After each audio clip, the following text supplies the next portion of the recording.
नमस्ते प्रणाम, आप सभी लोग का स्वागत है मेरे चैनल में। आज आप सबके बीच में बेटी विवाह गीत लेके आए हैं। गीत अच्छी लगे तो लाइक सब्सक्राइब शेयर करें और अपना प्यार दुलारा आशीर्वाद जरूर दें। शेर से बोलिए जय माता दी। करवा दो बैठा। नदिया किनारे पापा किसका भजन बाजे जी, किसको लूटने आए सारे बाराती जी, किसको लूटने आए सारे बाराती जी। नदिया किनारे पापा किसका भजन बाजे जी, किसको लूटने आए सारे बाराती जी, किसको लूटने आए सारे बाराती जी।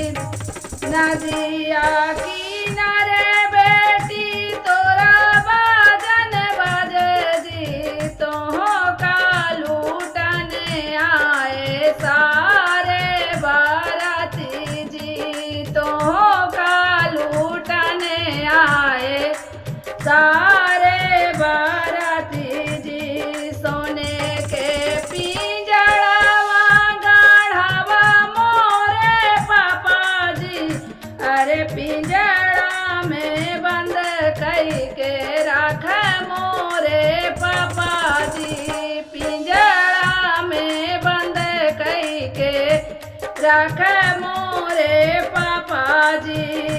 ससुरे के लोग बेटी बड़े जबरदस्त जी, अरे लाई जाई है पिंजड़ा साहित उठाए जी, अरे लाई जाई है पिंजड़ा साहित उठाए जी।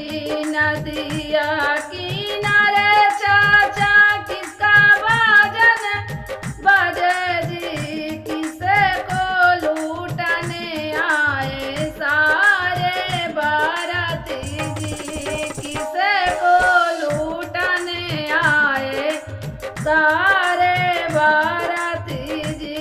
नदिया किनारे बेटी तोरा भजन बाजे जी, तोहों का लूटने आए सारे बाराती जी, तोहों का लूटने आए सारे बाराती जी। सोने के पिंजड़वा गढ़ाया मोरे चाचा जी, अरे पिंजड़ा में बंद कई के रख मोरे चाचा जी, पिंजड़ा में बंद कई के रख मोरे चाचा जी।